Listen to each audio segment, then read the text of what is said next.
Oi, gente, como eu disse na live aí, não funcionou a minha internet ao vivo aqui, tá? A minha internet para fazer a live, né? Então vou ter que fazer um vídeo gravado mesmo. A gente estava falando do saúde caixa, das ações coletivas ajuizadas, né? Tá lá o iniciozinho, pega o início do vídeo ao vivo, né? Isso aqui é uma continuidade de uma live que foi interrompida porque eu estou em Alagoas, no litoral, com a internet muito ruim. Tá? Não deu para fazer, a internet funcionou o dia inteiro, mas hoje à noite começou a cair. Tá? Então, olha só, praticamente todas as entidades representativas do universo caixa, à exceção das APSEF, olha que duas ainda ajuizaram, tá? Questionaram coletivamente, tá, a revogação do RH 070. Tá? A ideia assumida pela Caixa, o mote assumido pela Caixa Econômica, de que o saúde caixa não é um direito contratado de índole trabalhista, direito adquirido de vocês todos. Tá? Vocês todos quem? Tá? Os empregados ativos, admitidos até 31 de agosto de 2018 e aí, evidentemente, os aposentados também. Tá? Segundo essa tese defendida, né, o saúde caixa é um direito adquirido de todos vocês, admitidos até 31 de agosto de 2018. Tá? E esse direito ele é representado pelo RH 070. Tá? E esse RH 070 foi justamente o que foi revogado aí pela Caixa Econômica com o advento do ACT 2018 lá atrás. Tá? Agora renovado pelo ACT 2020 com inovações importantes. Tá? Bem, qual é o cerne do assunto? Tá? Qual é o cerne dessa tese jurídica? Não é a questão do aumento, isso é secundário. Tá? O cerne é defender o saúde caixa como um direito adquirido. Vamos traduzir isso. Tá? O que é um plano de saúde? Oferta de serviço contra pagamento do custo. No caso aqui, gente, historicamente a Caixa se comprometeu a custear esse plano de saúde para vocês. Tá? Isso veio sendo alterado contratualmente ao longo do tempo e a versão aceita, legitimada, tá? Negociada pelo universo de empregados, mas plasmada no contrato de trabalho de vocês, é a versão do RH 070.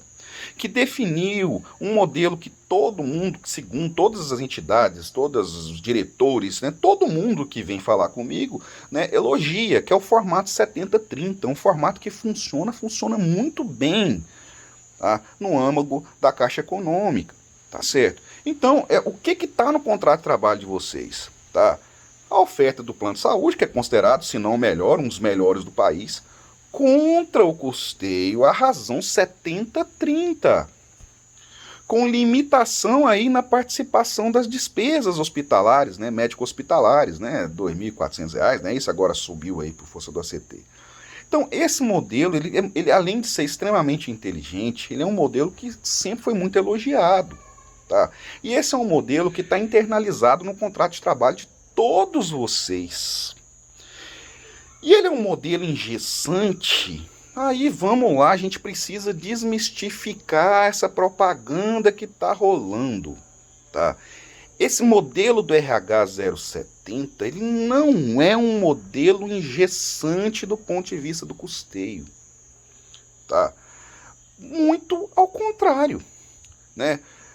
O próprio RH 070, tá? Ele já prevê que em caso, tá, de desequilíbrio ali nos valores de participação pagos pela Caixa e por vocês, né, chega lá no final do ano, né, ou sei lá, vamos fazer aqui uma conta de brincadeirinha, né, o custeio da saúde aí deu 500 milhões, tá, ao longo de um ano, tá certo?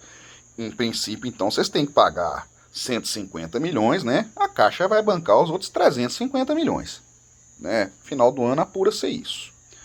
Se, tá, ao final aí de cada ano, tá, verifica-se que esse custeio está desequilibrado, para mais ou para menos, inclusive. Tá? Vamos supor que nesse ano aqui, por força da inflação, tá, o custeio foi de 600 milhões. Tá? e as contribuições dos empregados só atingiram os 150 milhões lá, que eu acabei de falar. Tá? Estavam engessadas aí os valores. Né? Engessados não, estavam congelados, não estavam reajustados, né? Porque o reajuste se dá aí de tempos em tempos. Mas vamos supor que esse ano então deu isso, 600 milhões. Tá? A Caixa só recolheu 150 milhões dos empregados. O plano está desequilibrado. O próprio RH 070 define que nesse caso, tá, a Caixa tem toda a prerrogativa do mundo de apresentar os cálculos, ela fala lá em estudos atuariais, tá? De apresentar os cálculos, né, da projeção para os anos seguintes para evitar esse déficit. Olha só, para manter o modelo 70-30. Então você reajusta valores, isso está no RH 070, gente. É mais ou menos assim, ó, Caixa, apresenta aí, tá? Qual que vai a projeção de custeio do plano para os próximos, sei lá, 2 anos, 3 anos. Apresenta aí. E aí tá limpeza, tá?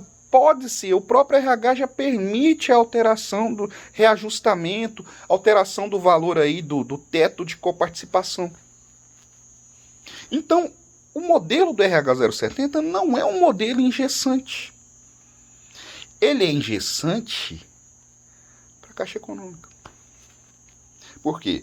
Porque ele, né, é contratrabalho, né, e a Caixa, por força dele, se obriga a pagar 70% do custeio da saúde de vocês.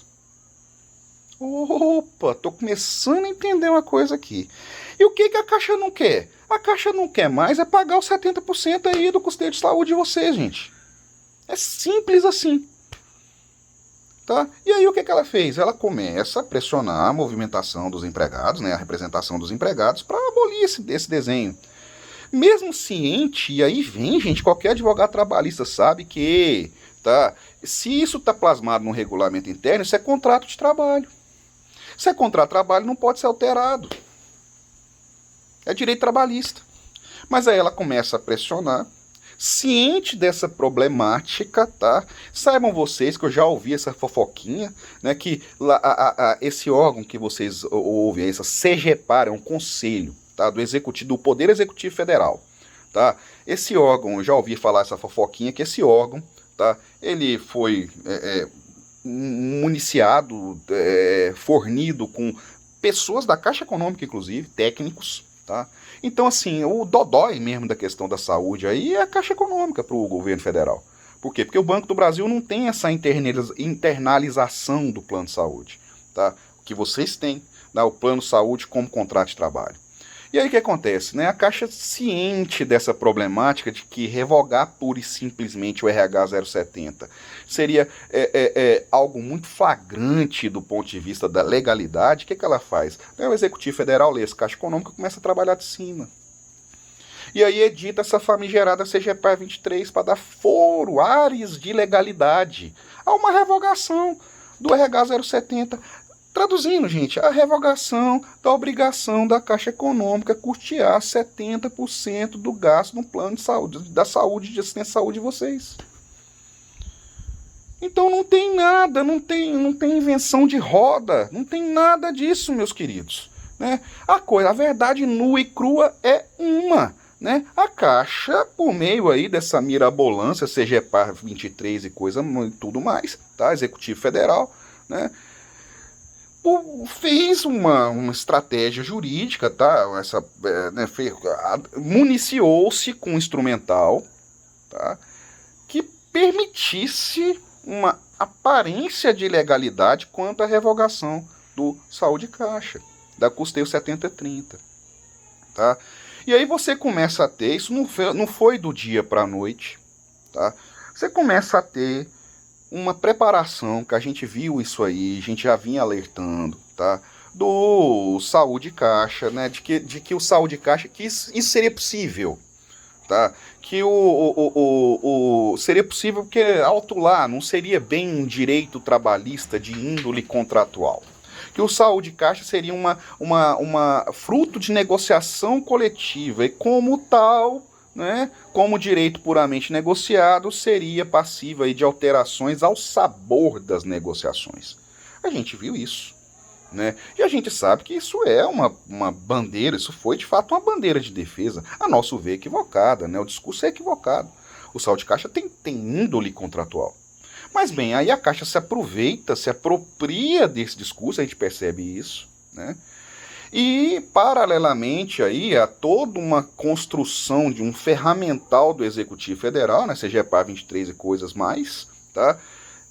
Tem-se uma negociação coletiva com a movimentação, né, com a representação dos empregados, que dá foro de ares de aparente legitimidade e legalidade a essa alteração. Que, gente, repetindo aqui, alteração em palavras simples, é a retirada da obrigação da Caixa Econômica de custear 70% da assistência à saúde. Ponto. É isso que tem em jogo. Tá? E aí você tem, então, de um lado, voltando aqui, né, a criação de um ferramental jurídico, lá, esses diplomas, CGPAR e tudo mais, e de outro, tá, essa busca na negociação coletiva, aí você tem uma reforma trabalhista, o princípio do negociado sobre o legislado, né, a gente vai falar daqui a pouco isso aí, tá, né, dando esse foro de aparente ilegalidade a essa revogação aí da Fórmula 7030. Tá? Aí você tem o ACT de 2018 dizendo, olha, não, aqui ó, a Caixa continua com o esquema 7030, mas não mais aí por força de regulamento interno, e sim porque tá, pelo que está disposto no ACT 2018. Estou falando do ACT 2018.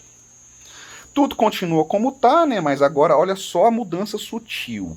Você deixa o diploma legitimador aparente, tá, gente? Aparentemente, não é bem assim. Mas olha só, aparentemente o diploma legitimador do plano de saúde, do Saúde Caixa, não é mais o RH 070, não é mais essa cadeia instrumental histórica que vem desde a década de 70, desde 1977, tá? Não é mais isso, tá? É o ACT. Né? E aí, gente, olha só o perigo, né? No momento em que você passa a defender de que o plano de saúde seja um direito negociado, se a negociação frustra, o plano de saúde cai. O plano de saúde cai, tá? E aí vocês deixam, olha só, é a derrubada intencional, tá, da visão do plano de saúde como um direito contratado, tá? Passa-se o plano de saúde a ser concebido por essa lógica, a nosso ver, equivocada, ilícita e ilegal. Passa o plano de saúde a ser concebido como um direito temporário, que muda ao sabor, né, da negociação aí, agora de 2 em 2 anos, né, que pode, inclusive, receber as mais variadas alterações, tá? E aí, gente, sim, tá? Vocês, inclusive os aposentados, estão assim correndo perigo tremendo, tá? Se essa concepção vinga no judiciário trabalhista, tá? Que eu não acredito que irá acontecer, mas se essa concepção vinga, tá? Vocês passam a não ter mais segurança jurídica para praticamente nada, tá? Por exemplo, a empresa pode inventar vocês falam um CNPJ, né? Um CNPJ novo para segregar os aposentados. Vocês estão achando que isso nunca foi feito? Foi feito. Tem um caso célebre no judiciário, que é o caso Volkswagen. Para quem quiser saber, procura na jurisprudência do STJ. Tá? O STJ, lá não tinha plano de saúde em contrato de trabalho. Lá sim, sempre foi. Lá nesse caso, Volkswagen, sempre foi negociação coletiva. Tá? E aí o que acontece? Lá, né, como não era direito contratado de índole trabalhista, era direito puramente negociado, tá? A empresa convencionou-se a pagar e lá tinha uma cláusula estendendo também os aposentados, tá? E aí o que aconteceu? Eu estou falando muito de uma linha muito geral, tá? No caso Volkswagen, o STJ entendeu o seguinte, olha, como não tinha, isso não era pacto de trabalho, contrato de trabalho, o que importa é manter o plano de saúde para os aposentados. Então, assim, se vai manter um plano B, tudo bem, está mantido. E aí lá, por exemplo, permitiu-se a segregação, tá, de 2 planos de saúde. Tá? Um para os aposentados e um para o pessoal da ativa, considerado melhor. Tá? Então, por exemplo, a questão do custeio, né, é perfeitamente possível numa lógica puramente civilista, se a gente abandonar a questão do plano de saúde como direito trabalhista, tá? Direito adquirido, é perfeitamente possível você liberar o saldo de caixa para receber aquelas diretrizes de ANS, tá? Segregação das mensalidades por faixa etária, né? A questão lá das faixas para fins de mensalidade, por exemplo. Então, vocês estão correndo um perigo imenso. Por quê? Porque, gente, isso, de certa forma, é a transformação do saúde caixa, tá, num plano desses aí que a gente vê no mercado. Tá? É uma transformação gradual. Mas sim, é bem isso. Eu estou falando aqui, gente, de uma forma absolutamente atécnica. Tá? Eu estou tentando passar a ideia por trás da coisa. Tá? É você tirar a estabilidade do saúde caixa. Estabilidade essa que vem do contrato de trabalho. Porque pela lógica trabalhista, pela lógica do saúde caixa como contrato de trabalho, tá? Pela lógica do artigo 468 da CLT, que rege esse assunto, tá? O RH ele se torna imutável com relação à sua estruturação. Não é que a Caixa Econômica vai se obrigar a dar o saúde caixa para todo e qualquer empregado. Ela se obriga a manter o saúde caixa para todo e qualquer empregado admitido na constância do regulamento. Então ela pode revogar o regulamento, como ela de fato revogou o RH 070. Mas ela vai revogar, e essa revogação ela não atinge os empregados admitidos até a vigência, ou seja, como o RH 070, a versão lá revogada, foi revogada em 31 de agosto de 2018, então todos os empregados admitidos até 31 de agosto de 2018, tá, recebem a regência do RH 070. Os aposentados, inclusive. A coisa tem um efeito chiclete, tá? Isso só não vale nos contratos de trabalho. Então, adere igual chiclete aí para todo mundo, ativos e aposentados. Isso só não vale para os novos. Para os admitidos após 31 de agosto de 2018. Aí sim, gente, o Contraf está de parabéns com relação à negociação coletiva, a extensão desse direito também para os novos. Mas isso não pode afetar a estruturação do direito para os que já têm esse direito como direito adquirido. E foi exatamente o que aconteceu. Por quê? Porque a pretexto do que está definido na CGPAR 23, tá? Nessa resolução aí desse Conselho do Executivo Federal, tá? A Caixa se autorizou a mudar a fórmula de custeio do plano de saúde para aposentados, inclusive. Engraçado que a CGPAR 23, até ela, fala em respeito a direito adquirido para quem já tem o plano de saúde como direito adquirido. Ou seja, pela CGPAR os aposentados estariam de fora disso? Não, mas vai alterar para todo mundo. Vai alterar para todo mundo de maneira uniforme. As diretrizes da CGPAR 23 vão ser aplicadas, tá, para o plano de saúde de vocês, para todos. E isso foi, entre aspas, chancelado aí pelo movimento, pela representação dos empregados. Mas isso é atentatório a direito adquirido. Não pode.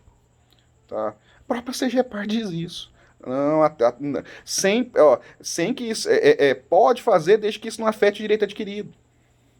Não pode, gente. Tá? E aí o que acontece? O discurso da Caixa é o de que ela negociou com as entidades representativas. Tá? E que isso seria possível pelo princípio novo aí da reforma trabalhista, negociado pelo legislado. O negociado se sobrepondo ao legislado. Olha, gente, o negociado se sobrepõe ao legislado, não ao contratado. Tá? Traduzindo aqui a coisa para esse juridiquês aí, princípio negociado sobre o legislado. Tá? O princípio do negociado sobre o legislado é o seguinte, segundo esse princípio que vem com a reforma trabalhista, uma reforma trabalhista que foi toda pautada pelo lado patronal, tá? Então tudo aquilo que os empresários eles perdiam no TST, eles vieram e encomendaram ali no texto da reforma, tá? E colocaram ali na reforma para derrubar. E esse princípio, além de ser bastante questionável do ponto de vista da constitucionalidade, tá? Além disso, ele é estranho, né? Ele diz o seguinte, ó, que a negociação coletiva pode tudo, pode passar inclusive por cima da lei, pode piorar uma situação que já é prevista em lei, tá? É o negociado sobre o legislado, em palavras muito gerais aqui. Então, assim, se, por exemplo, a lei determina uma jornada de 8 horas, tá? O negociado pode determinar uma jornada de 9.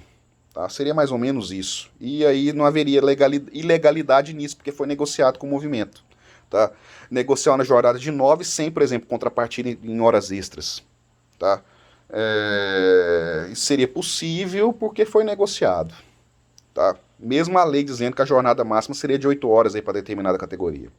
Tá? Então é mais ou menos isso aí que o negociado sobre o legislado significa. Só que aí vem... O negociado ele se sobrepõe ao legislado. Tá? Ele pode, em tese, se sobrepor ao legislado e não se sobrepor ao contratado.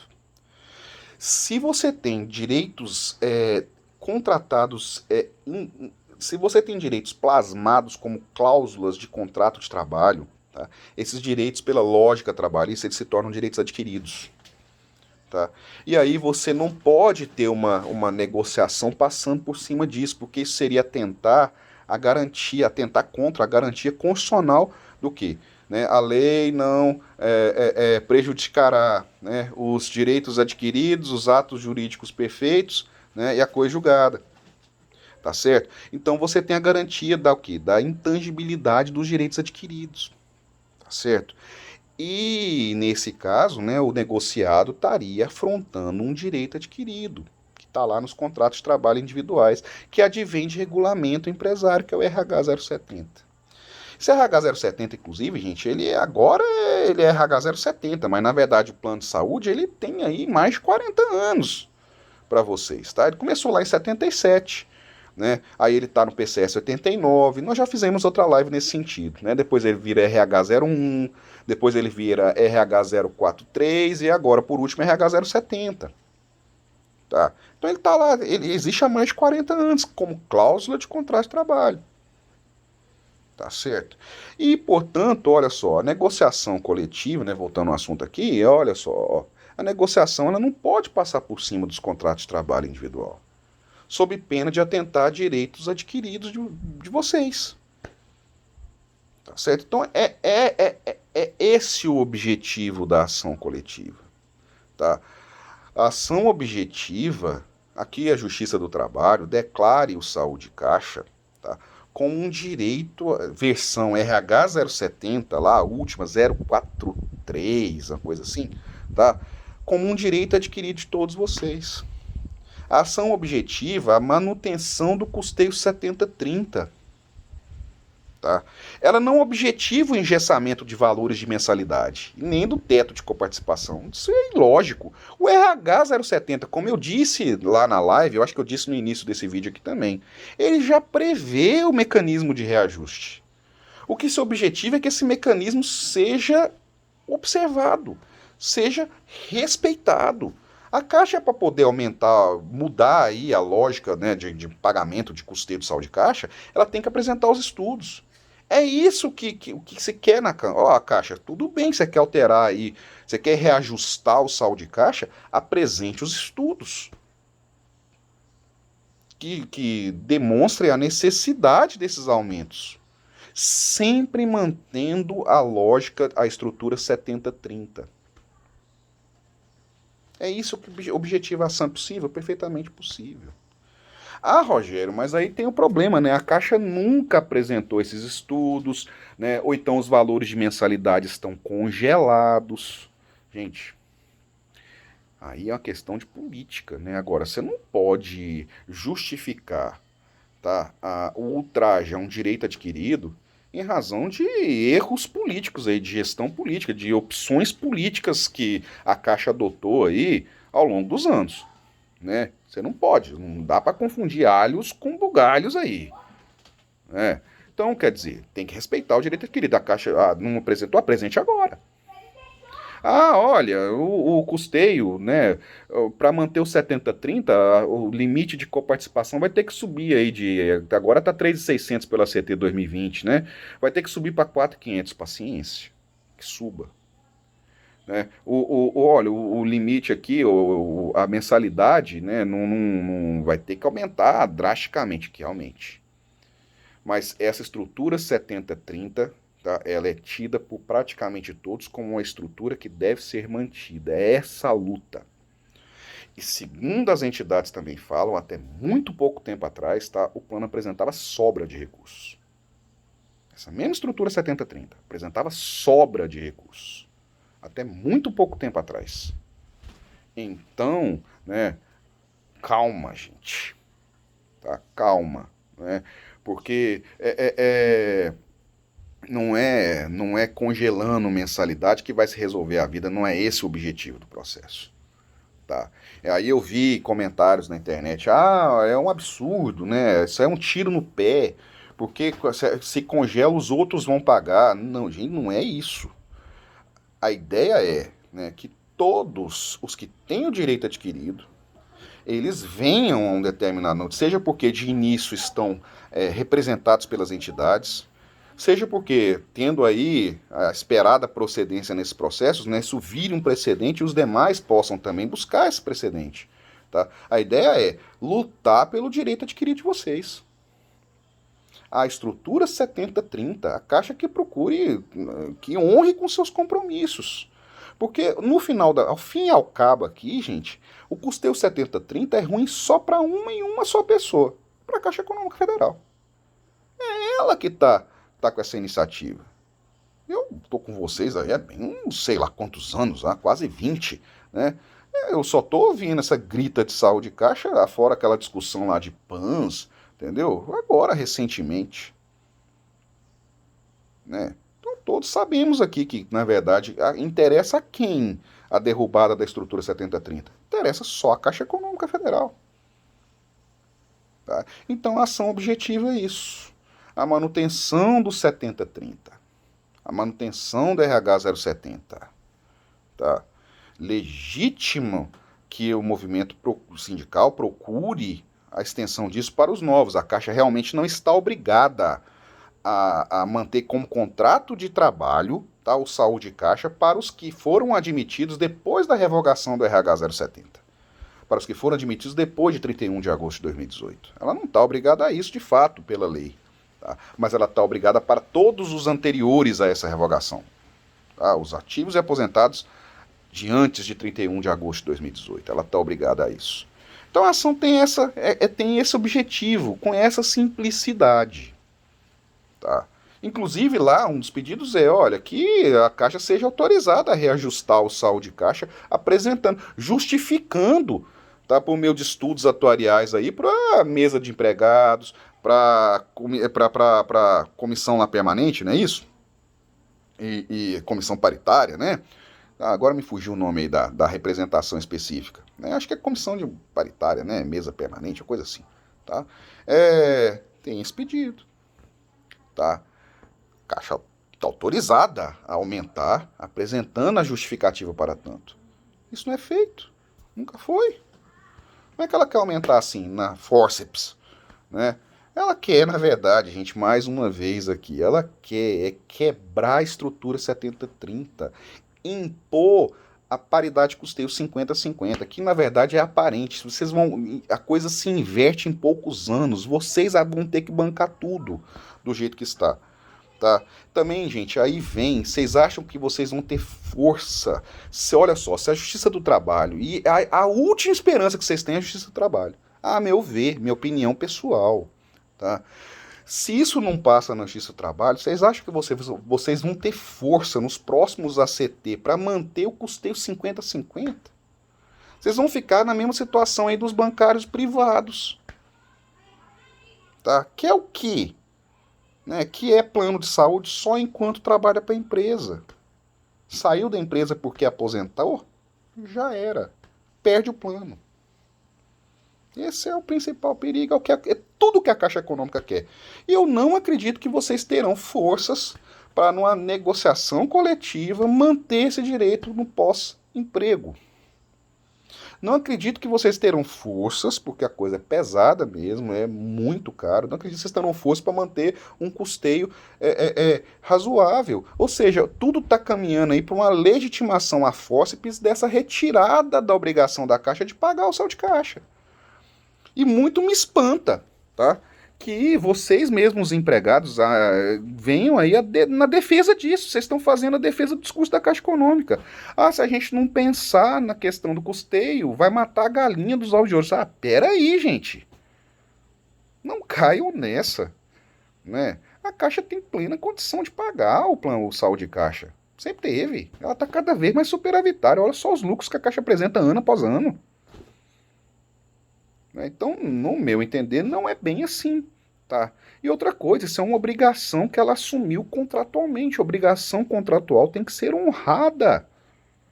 Já pensou? Olha só, gente, o que acontece aí no âmbito do funcionalismo público direto, estatutário. Né? Já pensou se o governo chega e viola o direito adquirido dos servidores públicos já aposentados? Não consigo mais pagar, então eu vou cortar pela metade quem já recebe as aposentadorias. Vocês acham isso juridicamente lógico? Moral? Né? Cortar quem já recebe? Não é bem por aí. E esse direito ao saldo de caixa de vocês é um direito contratado, como qualquer outro, tem que ser respeitado durante o emprego e no pós-emprego, porque assim foi contratado. Tá? Então a coisa é por aí. Esse é o objetivo da ação. Então, Rogério, se a ação for julgada procedente, tá? Sim, se a ação for julgada procedente, vocês vão ter o RH 070 regendo saúde e caixa, enquanto vivos forem. Sim, volta a questão dos dependentes, tal como era antes, filho lá até os 27 anos, uma coisa assim, né? Entendeu? Volta tudo. Pai, o RH 070 volta a imperar na vida de vocês, com relação ao plano de saúde. Tá? Ou seja, o custeio, o formato que vigorava antes dessas histórias de ACT da vida aí, 2018, 2020, tá? Volta a ser tudo como era antes. Volta a ser tudo como era antes de agosto de 2018. Sim, esse é o objetivo da ação. Com valores congelados? Não.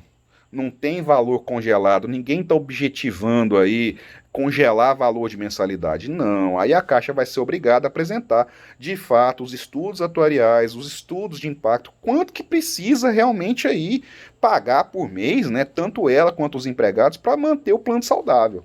Tá? E aí sim, você vai ter, para manter a estrutura 70-30, você vai ter lá a necessidade dos reajustes. Tá? Mas amparada por documentação. Visto por vocês, que são os destinatários aí desse benefício contratual e não puramente negocial. Tudo bem, gente? Mais uma vez eu peço desculpas aí porque a live não deu certo, né? Mas acho que esse videozinho cobre, tá?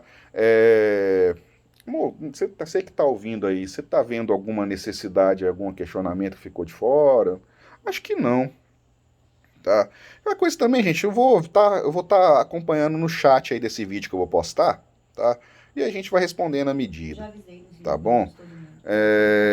Acho que é isso. Né? Então, o que se objetiva, mais uma vez, né? Reconhecer o saldo de caixa como um direito adquirido. Tá? Rogério, eu me interessei, vai adiantar eu filiar uma associação agora? Eu já disse lá no início, repito agora, não adianta. Tá? Vai ter que, só se as entidades fizerem um segundo processo coletivo, e aí uma coisa tem que ser conversada com elas, tá? Então a ação só contempla, as ações coletivas só contemplam quem já era associado na entidade acionante até a data do ajuizamento do processo, tá? E bem, eu vou também deixar aqui, qualquer dúvida, eu tô fora do ar, tô offline até 28 de janeiro, tá? Mas quem quiser, escreve, eu tenho um WhatsApp, tá? Que é o 11 50 51 13 90, tá? Para tirar as dúvidas, tá? Eu não vou conseguir ver isso agora, mas tá aí. Tem gente olhando lá, meu plantão tá olhando isso e aquilo que é reputado urgente, a gente responde, tá? Então se alguém tiver alguma questão assim muito urgente, pode postar lá que a gente responde, tá? Eu acho que é isso, gente. Mais uma vez aí peço desculpas pela falha técnica, né? Mas acontece. E espero ter esclarecido alguma coisinha para vocês, tá? E a gente vai se falando, tá bom? Grande abraço, até a próxima. Tchau.